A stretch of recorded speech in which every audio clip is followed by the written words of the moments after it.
My name is Mike. I'm a 28-year-old salesperson at a trading company. Just an ordinary citizen. My performance isn't flashy, but I've gradually built a stable clientele and achieved steady results. Something unusual happened during my client visits yesterday. A car crashed into a woman crossing the street. Thanks to my shout, she managed to dodge the car and avoided fatal injuries, though she fell onto the road. After helping the woman up and calling an ambulance, I asked some bystanders to watch over her and headed to my next business meeting. Hey, Mike, did you see the news this morning? Sir, what can I do for you? To my surprise, the next day, my boss himself came to my desk and started a conversation with that. I, who have never been addressed by the boss, looked at him with confusion. Apparently, a security camera across the street had captured yesterday's accident. The TV show I watched before reporting for work featured extensively covering this news. The camera briefly caught the man's face. The news was treating the man who saved the woman as a hero. That man was you, wasn't it, Mike? Cornered by the boss's questioning, I couldn't just dodge the truth. Yes, it was me. But I have no intention of coming forward. I was speaking my truth. I didn't want to become famous. Dealing with interviews seemed troublesome. But upon hearing my words, the boss furrowed his brows and his expression turned stern. You've done something unnecessary. Do you have any idea who the woman you saved is? Something unnecessary. Had I done something wrong? Or did the boss expect me to come forward and use this as publicity for the company? What do you mean? I'd never met that woman before, and I haven't seen her since. I recalled yesterday's events. The woman had managed to escape harm but couldn't walk because she had injured her leg. She was sitting in the middle of the road, just as the traffic light was about to change. The road was quite busy. If left there, she might have been hit by another car. Are you okay? Just bear with it for a moment. Hold on to me. I'll carry you to the sidewalk. Since the woman readily agreed, I lifted her in a sideways position and carried her to the edge of the road. She was surprisingly light. Passersby who saw this breathed a sigh of relief, thinking the danger was over, and gathered around us. Thank you. My name is Amy. I'd like to thank you somehow. The woman had striking blonde hair and was quite beautiful. Despite the season, she was dressed lightly, with slender legs extending from a short skirt. Despite her flashy appearance, she was politely expressed her gratitude. No need for thanks, really. I'm sorry, but I have to go. I have another commitment. You can't leave like this.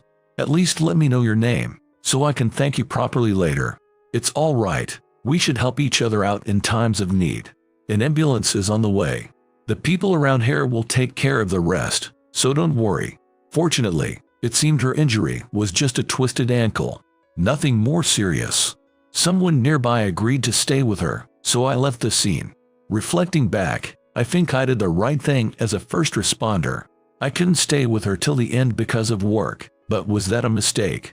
The woman you saved only had minor injuries. That's good to hear. Not good at all. The woman you saved, turns out she's the daughter of a boss of a mafia group. It was even on the news. Really? I didn't see that part. But why are you concerned about it, boss? Don't play dumb. You've gotten yourself involved with the mafia. The girl's family is apparently frantic to find you. Or did you already know her? Were you with her during the accident? No, it was pure coincidence. I didn't know her at all. Getting involved with mafia associates during work, and now you're the talk of the news. As a salesperson, that's the worst. Is that how you operate? No, boss, not at all. That was never my intention. Even as I tried to correct the misunderstanding, he showed no sign of understanding. Even if you didn't intend it, that's how it turned out. It's only a matter of time before they find you. Information spreads fast these days. My boss was standing with his arms crossed, his eyebrows raised in a formidable manner. He was really worked up. It was a well-known issue among us that the boss wouldn't listen to anyone when he got like this. He was the epitome of a one-man show type of leader. Many employees had suffered under his behavior in the past. Rumor had it that some were even wrongfully dismissed and forced to resign due to his misunderstandings after being blamed for misconduct. One such employee had been excellent at his job, and his departure reportedly led to significant losses for the company. There were also whispers of improper behavior among female employees, though male employees, including me, haven't actually encountered it. He was said to behave poorly during breaks and at company drinking parties, engaging in gender-specific harassment. Hey, show me that. The boss pulled out a chart of all the sales employees' performance, pointing at my section. Mediocre performance, Mike. Is that your cover?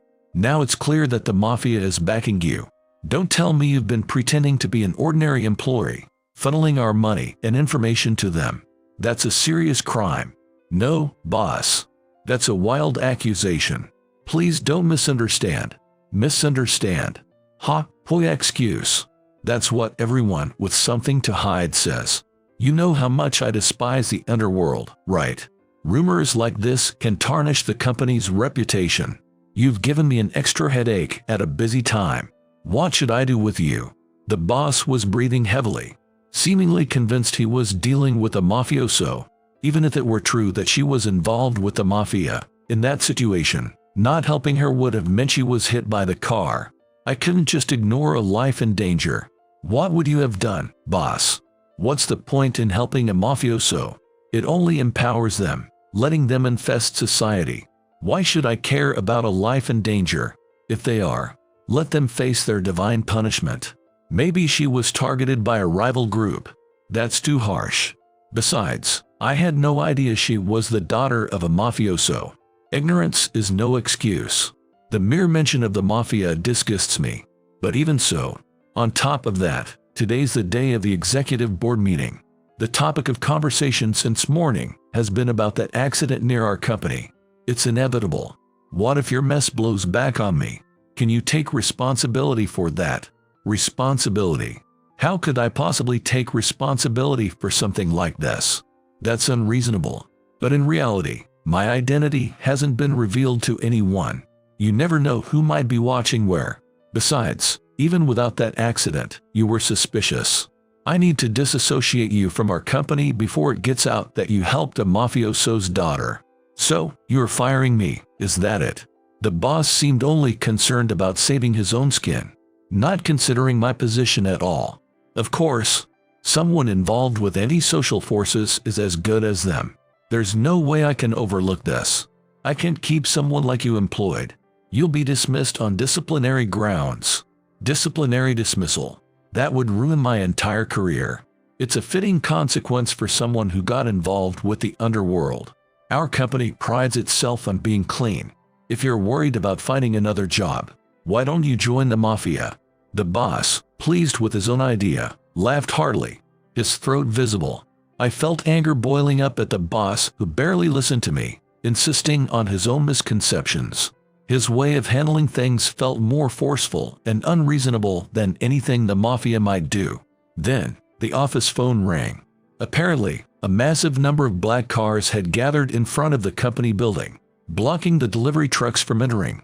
I could tell from the distressed tone of the delivery service on the line. What's going on? I hurriedly looked out the window, and indeed, the street in front of the building was packed with black luxury cars. Even from the fifth-floor office, it was clear that many cars were stuck in the jam. See, I told you. The mafia must have found our company. That's impossible. I never gave my name. There's no way they could know this place. Stop playing dumb. Did you call them here? No, boss, I swear. I don't know anything about this. Enough.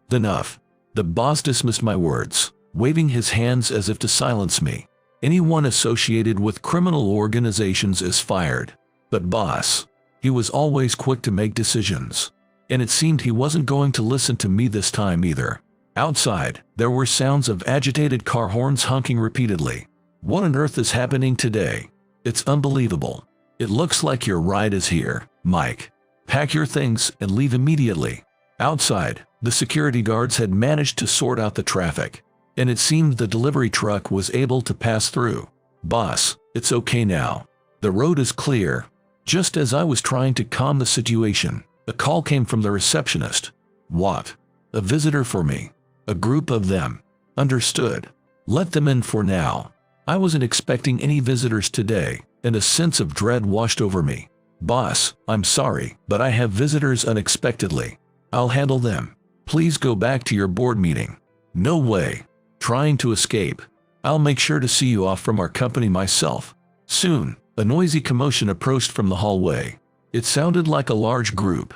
Entering the office, the sight almost made me lose my balance. There, among the group, was the blonde beauty I had saved yesterday. Her name was Amy. Poor thing, she had a cast on one leg.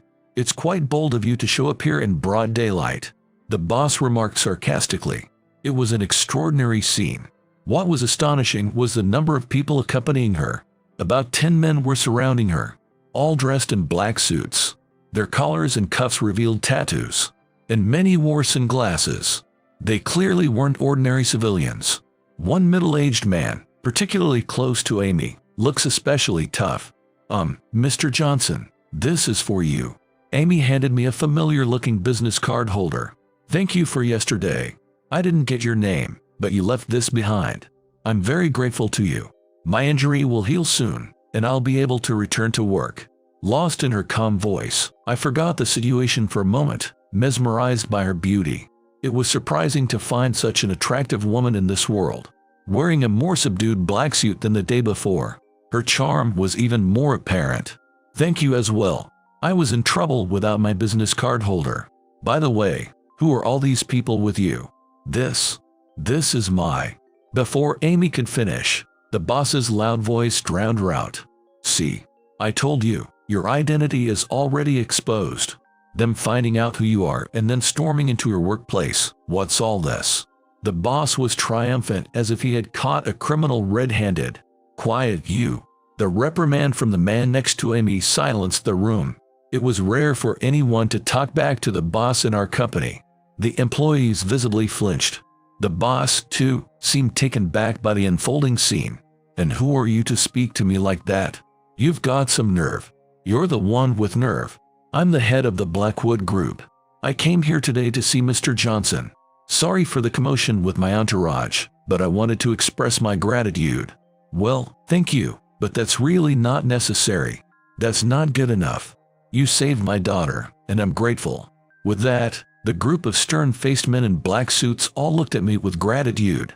It was a first-time experience for me, being thanked by such tough-looking men, and I couldn't help but feel overwhelmed. If there's anything I can do for you, just ask. I want to repay you properly. That's really not necessary. It's not a good time for me to be receiving favors. Aha, I knew it. You've been taking benefits from the mafia. The boss was fuming like a child who had found a flaw in someone else's work. Benefit. It's only right to show gratitude when someone helps you. Your company's old boss sure is loud. How dare you call me an old man? I'm the CEO of this company. An old man is an old man. It figures with a small-minded CEO like you. How dare you? You think you can talk back to me? Do you even know the scale of our company's achievements? You're nothing compared to us. What does that matter to me? I fear no one. You're not even worth my time. How dare you? The boss, riled up, was met with calm defiance from the group's leader. Oh my, you're quite hot-tempered. You wouldn't last in my organization. I couldn't help but burst out laughing. At the thought of the boss joining a mafia group, he glared at me sideways when he saw me laughing. Don't be ridiculous. As the boss moved towards the leader, the executives who had been waiting in the meeting room came out to intervene. They sensed trouble within the company. Some of them shrank back at the sight of the mafia members. A natural reaction. Realizing the boss was not the person to talk to, the leader addressed the executives. Your CEO is quite the troublemaker, lacking any common sense. My daughter, despite being related to me, lives separately and has been raised as an ordinary citizen. She's now a model, often misunderstood because of her appearance, but she's living a sincere life. That explained her beauty. She was a model. Her refined demeanor must be the result of the strict world of show business. The way things are going, it seems like my CEO is more of a mafia. After all, Amy is living an honest life, despite being a mafioso's daughter. It's unfair to treat her like a criminal based on news reports. You're right. The news tends to sensationalize stories about my father, which is troubling. Mr. Johnson just treated me like any other person. Mr. Johnson understands well. He's the man who immediately helped my daughter. Unlike this old man who keeps repeating mafia, mafia, he's made of better stuff. The boss was at a loss for words. His jaw clenched and his fists shaking. That's exactly it. Without knowing the facts, you didn't listen to anything I said. Johnson, how dare you talk back to me, a mere employee? Well, I'm astounded. Have you forgotten that it's because of employees like him that you can sustain your lifestyle? You couldn't even afford that necktie on your own. A leader who disregards his staff is less than third-rate. Silence. Don't you dare speak to me like that. The boss's outburst prompted the leader's men to roll up their sleeves. Though he gestured for them to stay calm, it appears we are not welcomed here. Creating a scene would trouble Mr. Johnson. The men glared at the boss, and one of them had an idea. He removed his sunglasses and forcibly put them on the boss. What are you doing? Get off me. In front of the flailing boss, the men's expressions shifted dramatically, signaling a shocking realization. What's this? The previously composed group leader was now visibly unsettled. The revelation seemed to take everyone by surprise. The members of his group were whispering among themselves, "It's him. Definitely no mistake." I was still trying to piece together what was happening, looking back and forth between the boss and the group leader in confusion. It was you all along. What's going on? It's not directly related to you, but I know this man. Directly related. I was nearly fired just for helping Amy. Fired? Why would you be fired for helping someone? Well, no offense, but the boss here despises the mafia. It seems he didn't like that I helped Amy, equating me to antisocial elements. That's intolerable. Your act of helping my daughter being equated to criminality. To say acquaintances of antisocial elements are the same as them. Then, you're antisocial too. What do you mean? Why do you know our boss? Our group has dealings with this man. He has borrowed a significant amount of money from us. He always comes disguised with sunglasses in the early morning or late at night. So, the boss is connected to antisocial elements, yet tries to fire me under the pretense of hating them. That's the height of hypocrisy. I don't know what you're talking about. It must be a case of mistaken identity. You're just trying to pin something on me to get money. Why would we fabricate such an easily exposed lie? Just confess. The executives and staff, with stern faces, turned their attention to the boss, whose panic was evident despite his words. Yes, I can forget that face. You can hide your eyes with sunglasses, but not the mole beside your nose. As I pondered whether the boss even had a mole near his nose, he hastily covered his nose with his hand. Seeing this, the group leader and his men burst into laughter. This is priceless, caught so easily. I always use this trick to test people, but this reaction is the best I've ever seen. The members were holding their sides in laughter, nodding in agreement with the leader's words. Some were blatantly mocking the boss, calling him a fool. Haha, I understand the amusement, but maybe let's leave it at that. The boss is pretty upset. You're making a fool out of me. You tricked me. That's dishonest. Dishonest. You're the one deeply involved with us, yet you're quick to cut off someone who helped our daughter. That's far more deceitful. I don't tolerate anyone who doesn't honor their commitments. One of the executives, the most senior and closest confidant to the boss, spoke up. Why was our CEO borrowing money from such people in the first place? Instead of the boss answering, the group leader replied, "Well, it's not for ordinary expenses. Gambling. High-stakes gambling at that." He was involved in all sorts of bets in the underworld. A shockwave ran through the office. Nobody had imagined the boss had such a hobby. This stern, always serious executive frowned upon hearing this. What? Then I can't defend the CEO either. It's different. I'll explain everything later in detail. The boss, seeing his support waning, desperately apologized. Later. Explain it now. Have you been gambling? It was just a little gambling. Just for fun. A little fun that cost $6 million. You really are on a different scale, aren't you? The leader taunted. His mockery suggested he was enjoying exposing the boss's hypocrisy. It's an incredible amount. You must have had considerable assets. An executive interjected, stunned by the revelation. I've pretty much blown through all of that. I've borrowed from every lender possible, but I need more capital to hit a bigger jackpot.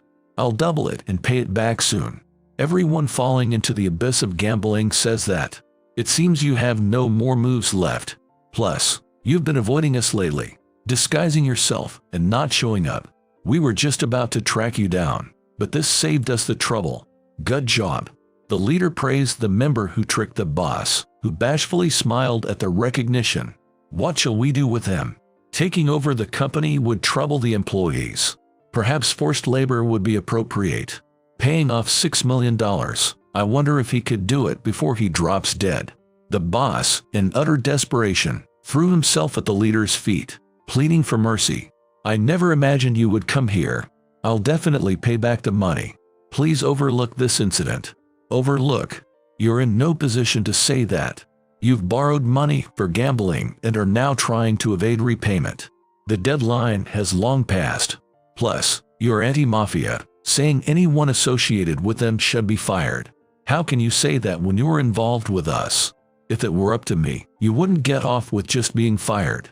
What should we do to settle this? Please, I'm begging you. I'll pay off the debt, and we'll forget about Johnson's firing. That's not something you can negotiate. I detest selfish people like you. Borrowed things should be returned. Even a child knows that. Can't you even keep a promise?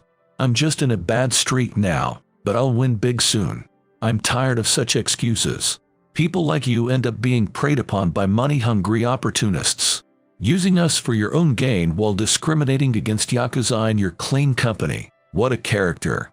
The leader's tone was calm, but his gaze was intensely sharp. Everyone understood that this was a man not to be crossed. CEO, you said that anyone involved with antisocial forces is just as bad. You boasted about how clean our company is. What about now? To think he calls this clean.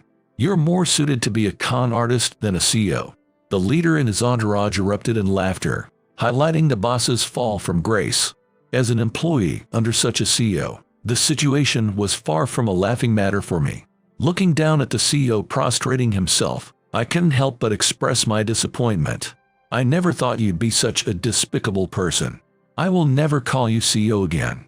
The executives gathered around the boss, and the senior-most among them declared, "We're removing you from the position of CEO as of today." Wait, please. I have my reasons. The boss pleaded. You didn't listen to the circumstances before trying to fire an employee, did you? Isn't this the same? Besides, we can keep someone involved with the mafia in our company. No one would invest in such a company. The decision to remove the CEO was made swiftly by the decisive executives. But then what about Johnson, who was involved with the mafia? Johnson didn't know she was the daughter of a mafioso. He even refused the gratitude offered. There's no financial connection, so there's no problem. Relieved to hear this, I finally felt a weight lift off my shoulders. Meanwhile, the office erupted in laughter again. Ha ha ha. Serves you right. Hey you, come here. At the leader's command, the boss was grabbed by the arms and dragged in front of him. We're going to straighten out your rotten character. Prepare yourself for the life starting today. The leader's tone had changed from polite to stern and threatening. The members joyfully patted the boss on the shoulder, saying, "We'll take good care of you." It seemed that as payment for his debts, the boss was destined to be put to work by the mafia group. Ever done construction work? No. Don't worry, our kind seniors will teach you everything. Please, I'm sorry, have mercy. What? After using us, now you don't want to work yourself? You've got some nerve.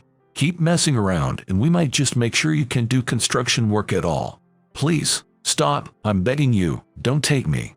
And so, the CEO was gone from the company. My actions led to being hailed somewhat like a hero in the office. It turned out there were far more people troubled by the CEO than I had realized. I regularly heard updates about the former CEO. He was put to hard physical labor, a grueling task for his aging body. He was often yelled at by supervisors much younger than him, and his work quality was reportedly poor. One day, while on a sales call, I stopped by a vending machine near a construction site. Is that the CEO? There, rummaging for coins at the foot of the vending machine, was unmistakably the former CEO. He looked exhausted, dirty, and unrecognizable from his former self. having lost all his confidence and the means to indulge in his gambling habit. When our eyes met, he quickly scurried away in embarrassment. But there's more to my current life. I've started dating Amy. She's incredibly beautiful, almost flawlessly so. She turns to me with that perfect face and asks, "Hey, Mike, what do you want for dinner tonight?" "Anything's fine with me." That's the hardest answer. "Well then, I'll make your favorite, grilled shrimp." The more I get to know Amy, the more charming she becomes. The group leader, considerate of our relationship, doesn't intrude on us. But occasionally, we enjoy video calls together, often discussing various topics including the ex-CEO. He's really useless. You know, Mike, the thing about men is, the leader, having experienced the ups and downs of life, shares his wisdom. These conversations have improved my communication skills significantly, contributing to my rise to the top in sales performance at work.